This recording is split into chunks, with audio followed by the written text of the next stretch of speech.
Alright guys, so this is going to be the last presentation for the distance learning. So this is everything for week 4 that you'll need to take notes.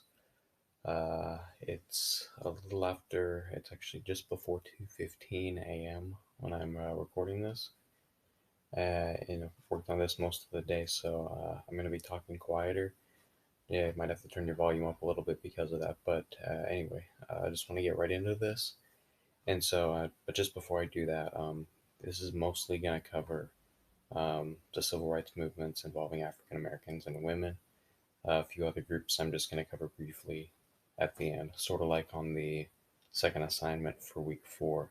You had most of the questions being about women, and then a few on some other groups like Native Americans and the LGBT plus community.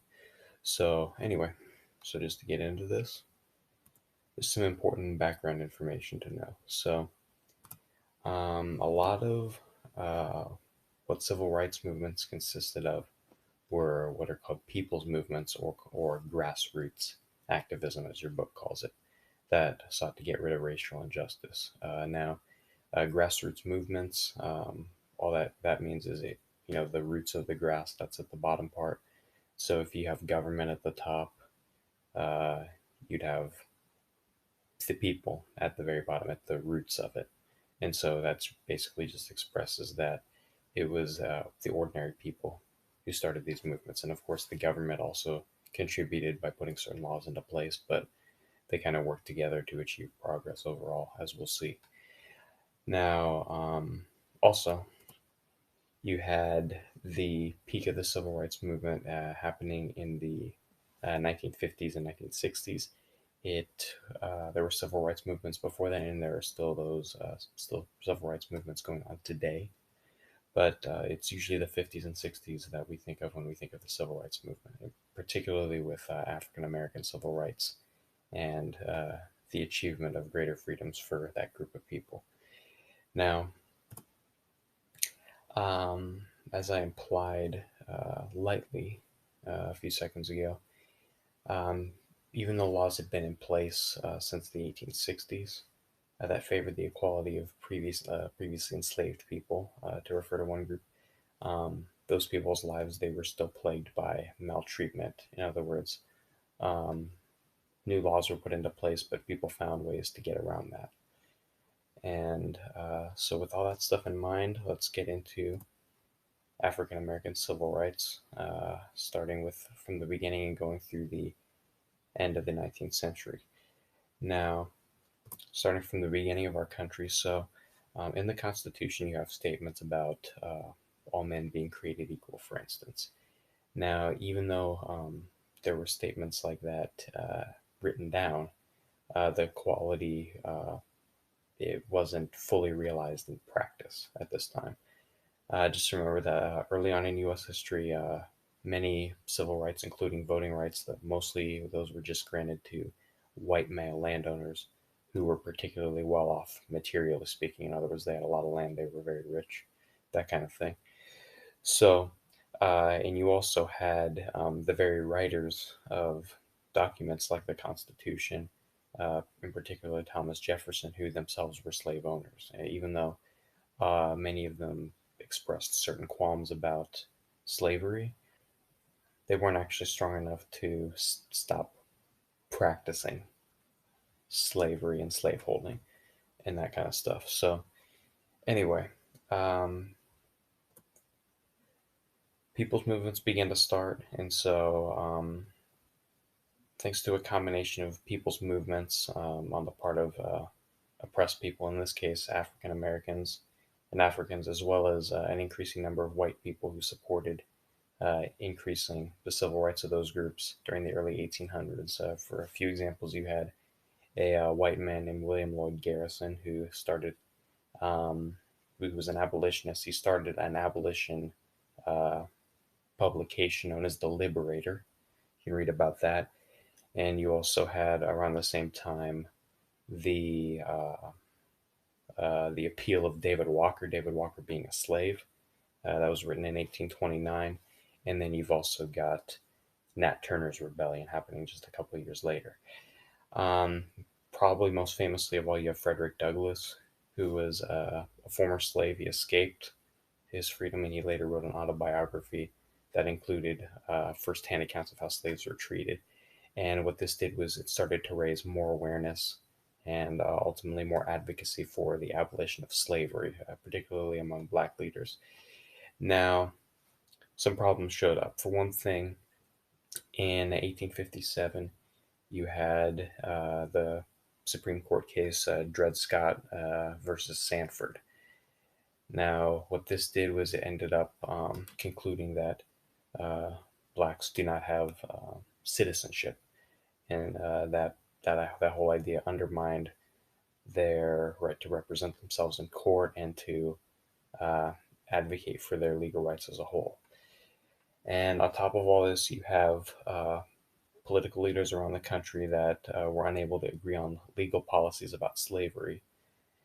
So in the South, you had more pro-slavery ideologies going on. In the North, you had still racism going on there, but more anti-slavery ideologies going on there. You'll find it increasingly being called a peculiar institution. That's how they referred to slavery more and more up there. And then on top of this, once Abraham Lincoln was elected, he was a member of the Republican Party, which was an anti-slavery party. Many of those southern pro-slavery states started to secede from the United States, form the Confederacy, and of course, that helps to spark the Civil War. Now, after the Civil War, slavery was officially illegalized, and then the legal equality and voting rights of black men were put into law. And this was all expressed in the 13th through 15th Amendments, the 13th being the most well known of those, which is just the abolition of slavery. Anyway, even though slavery did become illegal, you had oppressive codes known as Jim Crow laws that began to be put in place in the South, and those just continued the tradition of racial inequality. So the problem wasn't completely fixed, and then towards the end of the 19th century, in 1896, you had the idea of separate but equal being upheld in the Supreme Court in the case of Plessy versus Ferguson. That's something you got to know about separate but equal. Um, the fundamental issue here is that the whole reason for creating these separate facilities, separate schools, separate, you see a lot of pictures of separate drinking fountains, areas for blacks only and areas for whites only. The whole premise of that is the belief that was prevalent at the time that black people are inferior, and so they need to be segregated. And so that's one count against the whole equal part of separate but equal. And as we'll find out, a lot of these facilities and structures that were meant for only blacks were objectively inferior to the facilities and structures meant for whites only. So that's another count against the equal part of separate but equal. And here in that picture on the right, you can find a lot of pictures of stuff like this. So some places will only hire whites. You'll find areas that are labeled blacks only, whites only. And so this picture is a representation of the uh, of segregation in practice. Now, when we move into the 20th century, you had leaders begin to rise up in the U.S. Some examples included Booker T. Washington, who was actually a former slave who became interested in becoming educated and got that education and became an educator himself. And then you have W.E.B. Du Bois, who helped found an organization known as the NAACP, or the National Association for the Advancement of Colored People, in 1909. Now, this is the longest lasting civil rights organization in the history of the United States. It's still around today. And its ultimate goal was to try to secure more legal rights and promote equality in various areas of life for African Americans. Now, the organization used methods like publicizing or making known to the public instances of racial injustice, as well as filing lawsuits. Um, some other groups were more aggressive in their approach to doing this, like the Congress of Racial Equality, or CORE, which was founded in 1942, who, although they were mostly nonviolent, used what's called civil disobedience to fight against racism. Now, civil disobedience just means when a group or an individual, a group, or organization purposely goes against the law in order to make a political statement or to protest what is something that's viewed as unjust in the law. And then the year before that, you actually had a proposed march on Washington, D.C., which was prevented by FDR due to him issuing an executive order that prohibited discrimination in hiring practices um, within the context of government jobs, and also establishing a new organization to try to investigate any violations of those laws. Now, in 1946, you had the idea of separate but equal becoming more and more challenged. Now, several court cases came up that reached the level of the Supreme Court over the next several following years, and slowly started chipping away at the unequal treatment and thus making room for integration of blacks into uh, the rest of society. Integration meaning allowing them to freely associate with people of other races, and all the races are allowed to mingle with each other, and then that results in all of them forming, one big collective society, not separated by races. You also had in the late 40s Harry Truman, the president that came after FDR. His election in 1948, a lot of that was helped, his winning rather, was helped in part by backing from African Americans, many of whom were NAACP leaders. And in turn, he established a committee for the purpose of promoting civil rights, which was the President's Committee on Civil Rights, or PCCR for short. Now, besides the efforts of civil rights advocacy groups and government officials, um, you know, in various forms of media, such as music, art, and writing, the status quo of racism and inequality, among other issues. Like later into the 60s, he had protesting about the Vietnam War from these same groups. Um, those forms of media were put into action for the sake of uh, fighting these wrongs. And as I mentioned earlier, separate but equal. And this is not entirely an exaggeration. I mean, uh, again, look up pictures of black versus white drinking fountains. You'll see the white one is bigger. It's a lot more elaborate, and although the one for blacks only is usable, it's clearly inferior, and they were often found right next to each other, so the comparison is all the more easy to make. Now, we're going to move into the 2 decades that once again are associated with the peak of the civil rights movement, the 50s and the 60s. Now,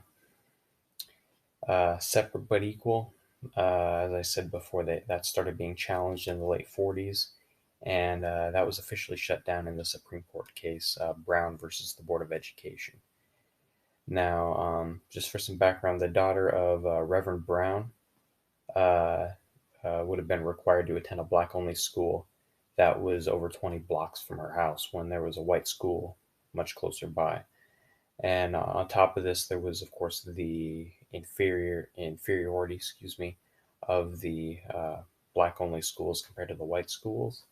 And studies were conducted and cited by the legal teams about for instance, the psychological damage that was caused to people by experiencing segregation.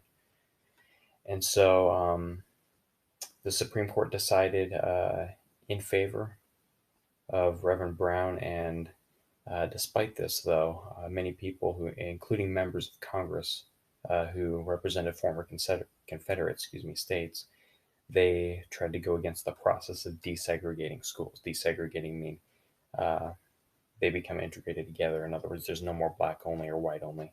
everybody's allowed wherever, regardless of race.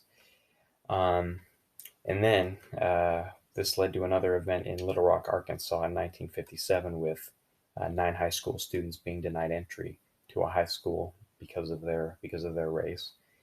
And this led Dwight D. Eisenhower, the president following Truman, to send in federal troops to try to help them. Now, uh, 2 civil rights laws were also passed at this time to try to forbid the resistance of desegregation, but these laws didn't end the issue. And this is going to be a pattern you're going to see more and more with the laws not exactly getting rid of things in practice.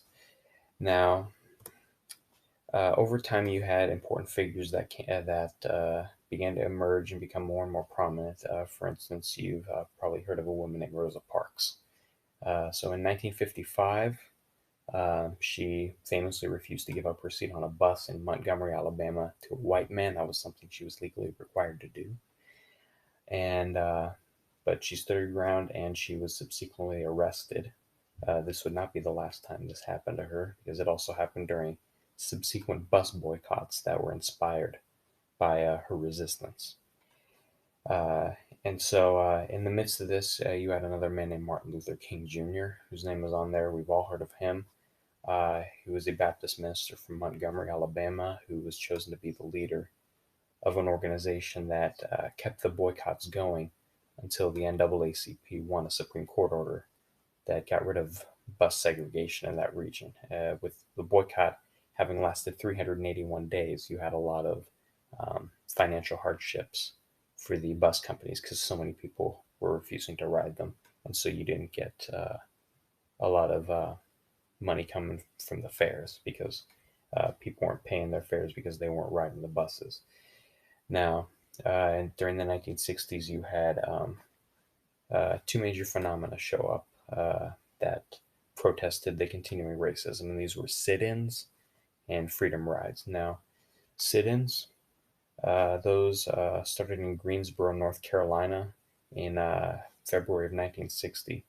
So you had several black college students sitting at a whites-only lunch counter and refusing to leave. So they sat there, hence the name sit-in, and refused to leave. Now, this started a chain reaction of more sit-ins happening among students around the country, and ultimately the formation of a group known as the Student Nonviolent Coordinating Committee, or SNCC for short, SNCC.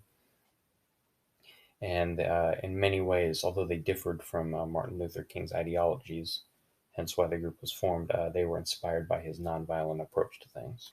So segregation slowly began to give way even more because of these sit-ins, and then after 6 months, those 4 students who started the trend, I guess if you could call it that, they were finally served lunch at that same counter. Uh, as far as freedom rides go, the other form of protest to racism, um, so this was just more efforts to try to desegregate bus fleets, except on a larger scale. The initial bus boycott was mostly in Alabama, but what happened was in late 1960, uh, you, as a result of these freedom rides, where you had people riding buses around the country advocating for greater freedoms, you had a Supreme Court case, Boynton versus Virginia, that saw the unconstitutionality of separate facilities for serving travelers declared, like restrooms at bus terminals would be one example. And then um, along the way, you did have opposition with some firebombing happening to one bus in 1961, and then the people were attacked as they left the bus. But towards the end of 1961, the further boycotts were brought to an end, due to the official illegalization of segregated bus terminals. So much was accomplished here. Now, to continue this, you had mass protests happening throughout the country, often with violent results and people getting arrested, including Martin Luther King Jr. And on top of this, you actually had TV footage, coming out of the protests and the resulting excessive force used against the protesters, including by law enforcement, like police dogs being unleashed on people to attack, and people getting sprayed with fire hoses close up. Those things are powerful enough to knock the average person right off their feet if you get hit by it. So people seeing this, so this all drew support from the North and also help from the federal government, which tried to put more civil rights into place. The last part of this point, there was a march on Washington that was held in 1963. Over 200,000 people showed up, and that was where Martin Luther King delivered his I Have a Dream speech, that drew on the terms of the Constitution, uh, the language rather, that uh, implied the equality of all mankind. All men are created equal. And so this all culminated in the Civil Rights and Voting Rights Acts in 1964 and 1965. On the right there in that picture, that's a picture. The lady up front is Rosa Parks on the bus. And so, as we get more and more closer to the present in our studies here, we obviously see more and more photographs of things. So it helps us to connect to it more and brings it to life a lot more. Anyway, so starting in the 1960s and to the present, so that's a picture there of Martin Luther King. You had more violent protests that began to happen. Now, this got even more intense after the assassination of Malcolm X, who is more militant black leader than Martin Luther King Jr. And as the decade wore on, militant groups began to form, like the Black Panther Party, for instance. Now, um, this group was founded on ideas such as black power and black self determination. So this went beyond the desire to just increase civil rights. It was, um, in some ways, to try to set up uh, more black led organizations. Now, even though he continued to be largely opposed to violence, including uh, both inside the country and outside the country, outside referring mostly to Vietnam, Martin Luther King organized the Poor People's Campaign, which planned to lobby against poverty in Washington, D.C. Um, and unfortunately, Martin Luther King was assassinated 5 months later. That was in April 1968. And this resulted in the Poor People's Campaign dying out and black militant groups um, experiencing increased opposition from both local law enforcement as well as the FBI. Um, and you also had accusations of the civil rights movement uh, in some areas devolving into a separation between blacks and whites due to too much militancy, and those accusations became an effective weapon against further civil rights initiatives during the following 2 decades. Um, but overall, during the 20th century, the role of the government, besides just the people's movements, you had the role of the government affording greater civil rights for African Americans increasing as well. Um, so many people in that demographic, even with those improvements, uh, once again, you notice a pattern here. They still continue to suffer from inferior living conditions and less opportunities overall, and the inequalities continue. Now, in a lot of ways, the disadvantages that they had were inherited from their ancestors due to those people having been treated badly in the past. And so they were afforded less opportunity, and so they have less to pass on to their offspring. Now, during the closing decades of the 20th century, some more progress was signaled by the fact that more African Americans began to occupy higher and higher positions in the federal government. One prominent example being Thurgood Marshall, who was a Supreme Court justice for several decades, and also being succeeded by Clarence Thomas in 1991. And Clarence Thomas still holds that position to the present. And then, of course, we get into the 21st century, and you have Barack Obama becoming the first African American president to ever serve in that office during our history. So, despite all this, you still had and that's Thurgood Marshall, by the way. You still, to this day, have instances of racial injustice. You still have racist people around. And so the civil rights movement is not over. Even though it peaked in the 50s and 60s, the fight's still going on. So, anyway, so that was African American rights, brief overview. Now we're going to get into women's rights. Now, just for some background, and I'll say what that building is in a minute.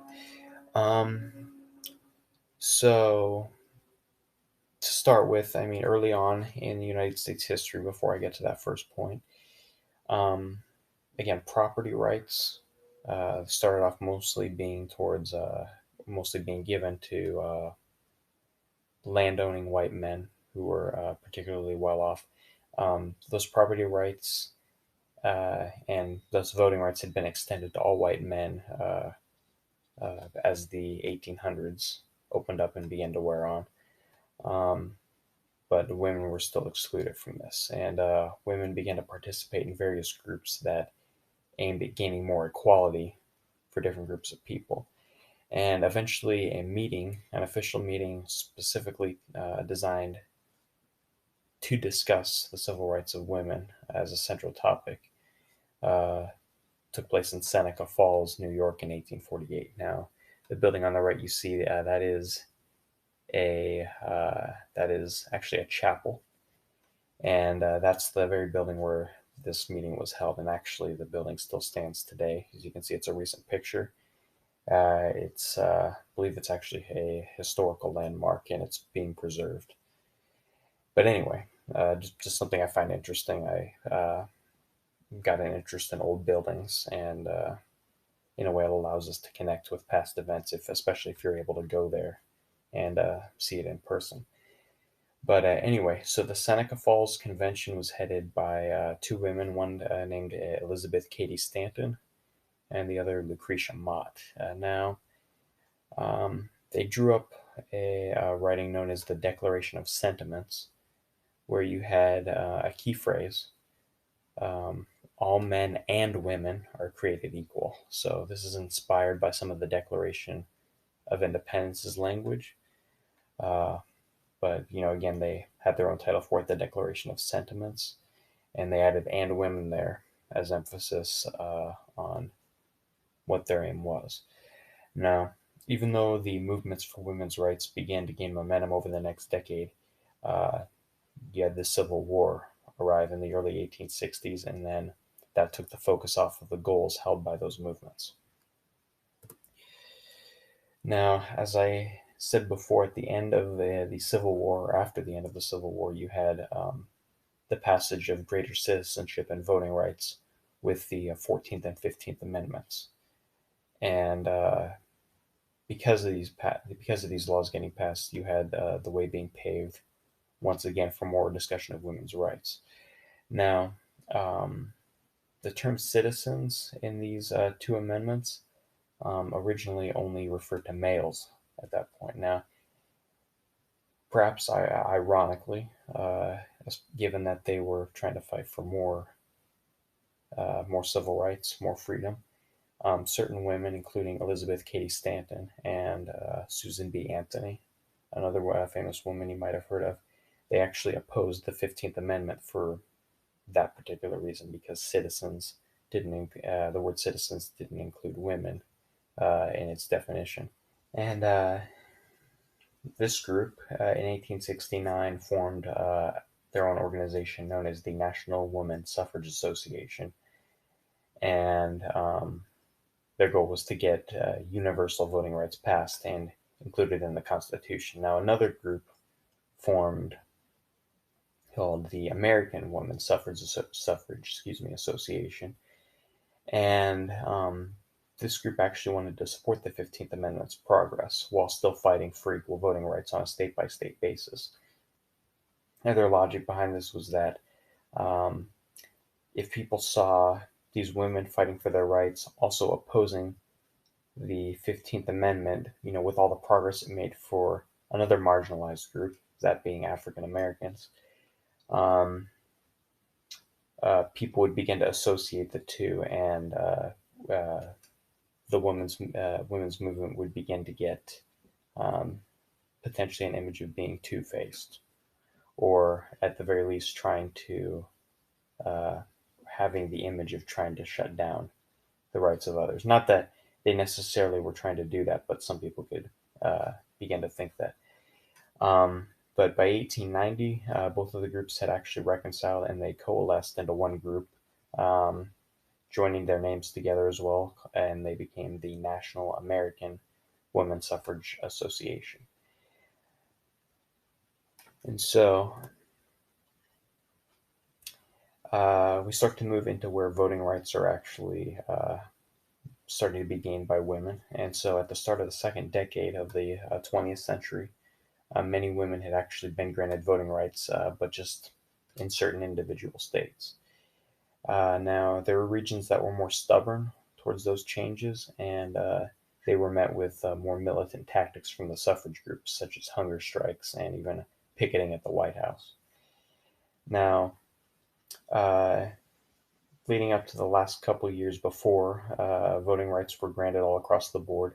During World War One, even though the conversation about women's rights took a backseat because people were focused on that war, uh, women had began to help in significant ways during the war. Some of those we actually went over back when we discussed World War One, and this began to show people that they are worthy of equal rights. They contributed all these good things, so it became all the more apparent that they were worthy of being granted equal rights. And then finally, in 1920, you had the 19th Amendment being ratified, which gave all women the right to vote, or as it's worded in the amendment itself, it's people can vote regardless of gender. And so, actually, that same year in November, women voted for the very first time in U.S. history during the presidential election. Now, moving into the 1920s, women began to enter the workforce at an unprecedented rate. And even though inequalities continued, such as you had lack of equal pay, even though the women were doing the same jobs as men, you have that topic being thrown around today as well and discussed. Um, you you still had some level of progress here, and then women also began to take direct roles in government, with many of the first ever female state governors elected during the 20s. And then during the New Deal, you had Frances Perkins, the Secretary of Labor for FDR, and also FDR's own wife, Eleanor, uh, who both were responsible for encouraging and creating new opportunities for women uh, to get into work. Now, we already went over World War One. Now, World War Two. During World War Two, the world's women that occupied expanded even more. Some positions this time actually being in the military. Now they weren't officially recognized as being part of the military, but even though they did directly serve in it. Now you also had increasing amounts of vacancies taking place within the workplace, and due to these vacancies, um, more and more room began to show up in the workplace for women to join.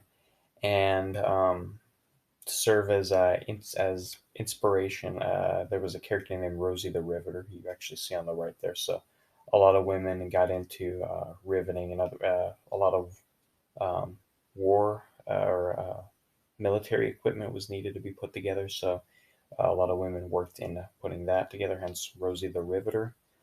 A lot of rivets had to be put in. And so they began to work more and more. But after the war, uh, pressure began to be put on women to leave their positions at work so that the men who were coming home from war would be able to get their jobs back. Now, during the two following decades after World War II,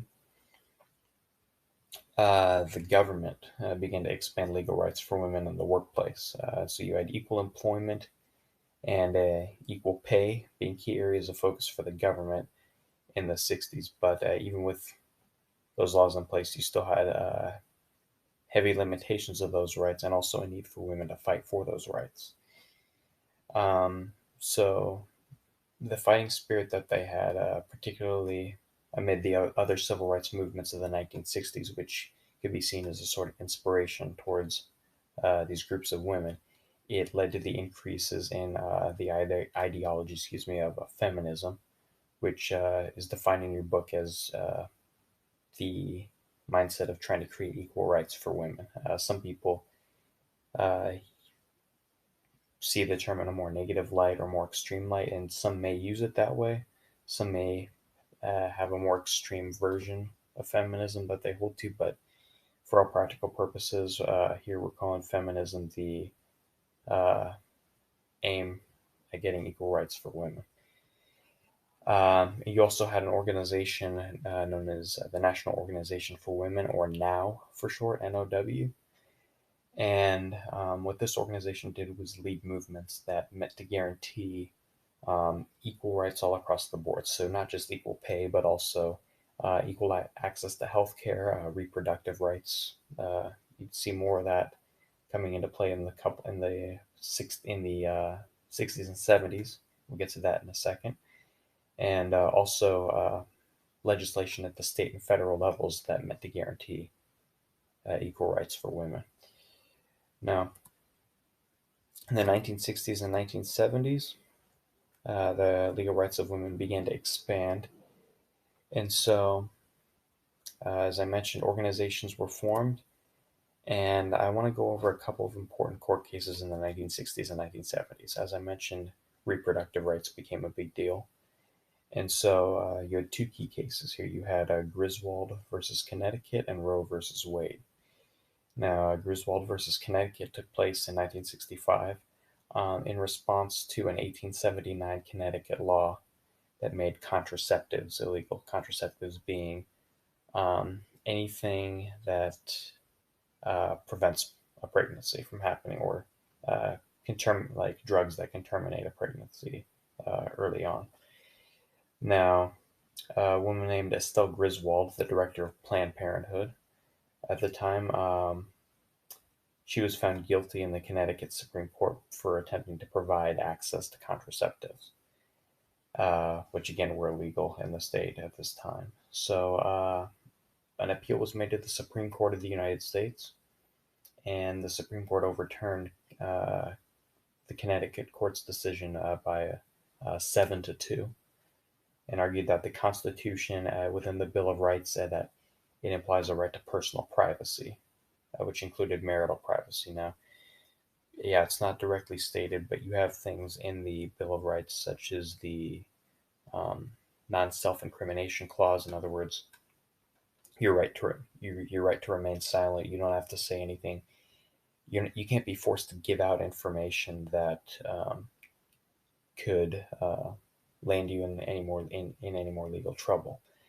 And also the guarantee against unlawful seizures. You have freedom of religion. So this general vibe of people are inherently have the right to privacy under the Constitution. And so based on that inherent right to privacy, you can deduce that marital privacy is constitutional. And so that's how the logic basically works on that. Now, moving on to Roe versus Wade in 1973. The history of abortion and the views on that, it's complicated, more complicated than many people might take it for at first sight. But starting in the 1930s, abortion became increasingly scrutinized and forbidden by the law in the United States.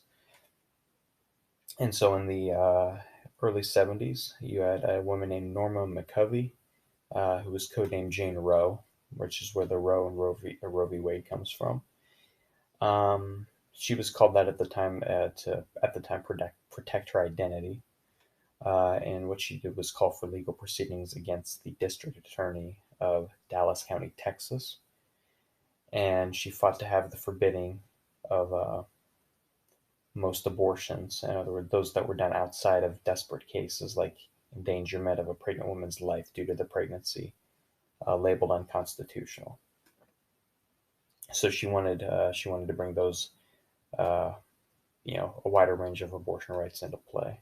Now, once again, you had a decision made by the Supreme Court, again in a 7-2 decision, that the right to an abortion fell under those implied rights to privacy in the Bill of Rights, and I explained the logic uh, on that a minute ago. Now, and then you've got a picture of a women's march. I forgot if it was 2019 or 2020, but it's a pretty recent one. Now, that was women's rights, and I mentioned earlier there were a few other groups that I wanted to cover briefly. They're not given as much coverage in your book, but they're still worth going over in brief. So this next slide will cover each of those. Also, you have the rainbow colors across the White House there. You actually have a picture of that in your textbook, at least one picture of that. So that's um, symbolic of LGBT plus rights. And then you have in the bottom picture a picket sign demanding that discrimination against Asians end. Now, to start off one group, Latino Americans. So you had to start off with during World War II, Latino Americans, like women, became uh, increasingly important resources in the workplace to help take over for people who fought in World War II and basically left their positions of work at home empty. You had what's called the Bracero program, which actually brought Latino workers into the country specifically to take those jobs. Now, even though they made these invaluable contributions during the war, inequalities continued after the war was over, and in particular, they had trouble accessing education, much like African Americans. And in a case not unlike Brown versus the Board of Education, uh, a little bit before that particular case, you had Mendez versus Westminster, which fought for desegregation of schools from a Latino American perspective. Now, many people from this group made their voices known in the form of protesting the Vietnam War, and also helped make important strides forward in the areas of things such as scientific discovery. So, just a little bit about that, and then we move on to Native American rights. Now, Native Americans, we can go hundreds of years back, so from the time of colonization, so way before the Constitution and the United States officially becoming its own country, Native Americans faced brutal opposition starting uh, from those times. You had land being forcibly taken away from them, and of course, all the foreign diseases that were brought over by the Europeans that wiped out large portions of their population. You move forward into the colonial period, getting into where in the late 1700s you had broken promises of land guarantees. For instance, George Washington had an area far to the northeast set aside just where Native Americans could live, and it was guaranteed that people wouldn't encroach on that. But of course, that law wasn't followed. And then Indians were later forced onto reservations. They tried to be assimilated into regular society. Assimilated meaning tried to be made like everybody else, and their traditions gotten rid of. And then, of course, you'll remember during Andrew Jackson's presidency, you had the Trail of Tears. A lot of Native Americans being kicked out of Florida and the southern regions, and then being forced to move into reservations in the Midwest. Now, Uh, Native Americans weren't given due respect until starting in the 1960s with certain pieces of legislation. And then the true goals of that weren't realized until the 1970s when a series of revolts happened. And this culminated in 1978 with the Indian Religious Freedom Act being passed, which guaranteed more religious and traditional freedom for them. And they even went in through some further court cases and got previously broken land treaties and the associated promises readdressed. And those promises, in some cases, were actually fulfilled. So they did, yeah, make a lot of progress, and to some degree, were able to keep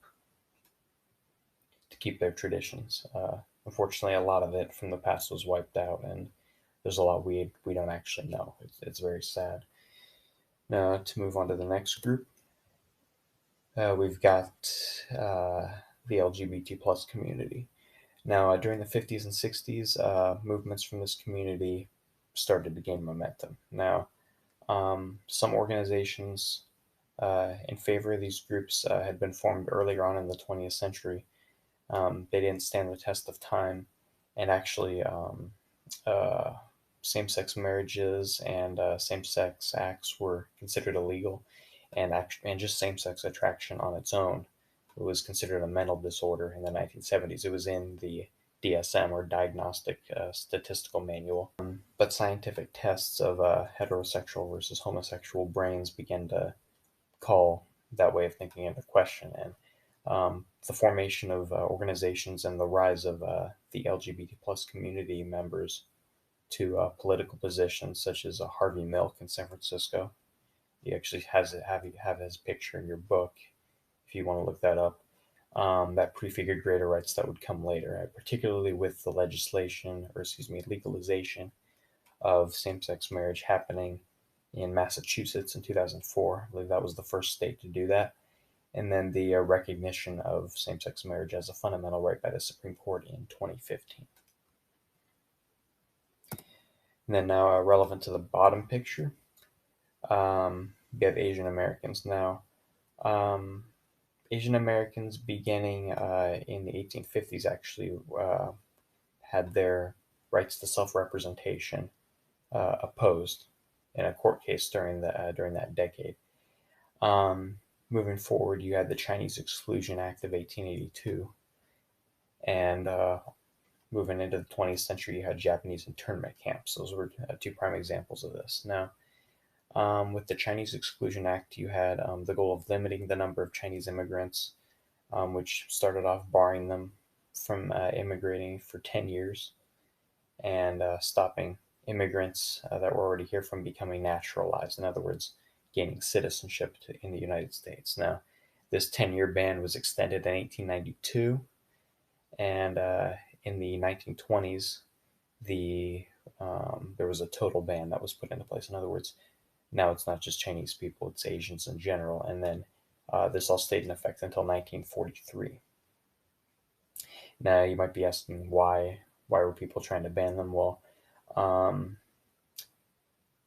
after the 1849 gold rush to California, you had a lot of Chinese immigrants who came to work in the mining and railroad industries. Um, and a lot of people thought that they were robbing jobs from American citizens, and so a lot of fingers were pointed at them. And so this is one main reason why historians think that the Chinese Exclusion Act was put into place in the first place. Now, I also mentioned Japanese internment camps. So the Japanese, they were on the opposing side uh, uh, that we fought against during World War II. And so the Japanese in general were unfairly suspected of being untrustworthy, and they began to experience property and financial asset seizures, as well as being housed in internment camps under FDR's administration. Now, the last of those camps didn't close until 1946. So, historically speaking, not too long after the war, but it still happened, and they were still rounded up. And the idea was to prevent them from gaining more land and to prevent them from going certain places. Now, beginning in the 1960s, more civil rights began to be realized by Asian Americans. For one thing, you had immigration increasing multiple times over after the Civil Rights Acts in the mid 1960s, which included Asians, and the organizations that began to be formed, like the Asian American Political Alliance and the Asian Coalition for Equality, helped to fight for greater socioeconomic equality and educational opportunities for Asians. And then finally, in the late 1970s, under President Ford, you had the unofficial apology that was made, and the Civil Liberties Act passed in 1988 under Ronald Reagan. And what that did was financial compensation was given to the victims of the internment camps who were still alive. So, the way I want to wrap this up is just consider the amount of times that new laws were put into place to try to prevent discrimination and to try to guarantee civil rights. Now, this is not to say that laws aren't important, they're integral, but if people want certain things bad enough or they believe something strongly enough, they will try to find a way around laws and they will often succeed. And we saw this time and time again throughout this lecture. And you dig into this into more depth, you'll see it happening more and more. So it's not just a matter of laws being passed. Remember, I mentioned that it was both people's movements and um, government intervention. Um, what's really going to fix the issue is not just one of the two. In fact, both of those have to go together with something else, and that is uh, a change of mind, a change of heart on part of people who would try to marginalize these groups for whatever reason. Now, these groups of people still exist, even in 2020, so we're um, between 50 and 70 years after the peak of the civil rights movement uh, began to hit, and these issues are still going on. Why? It's it's because the ideology still exists. The way to combat ideologies is through discussion. It's through encouraging people to think more kindly of their fellow people. And again, as important as the laws are, those alone will not achieve true civil rights for people. It won't put equality into the minds of people. It won't make them see other people as equal. They have to come to that on their own terms. And the best we can do is encourage them to do that. So, anyway, that's the end of the last lecture for distance learning. I hope these lectures have been helpful to you. Um, and saying they were a great practice for me making these. So I think we all got a little bit out of them. So anyway, again, don't be afraid to ask any more questions. Leave any comments, suggestions, that kind of stuff. I'm always open to growth. I have a lot of room for that. So anyway, with that, gonna sign off here. And anyway, that's it.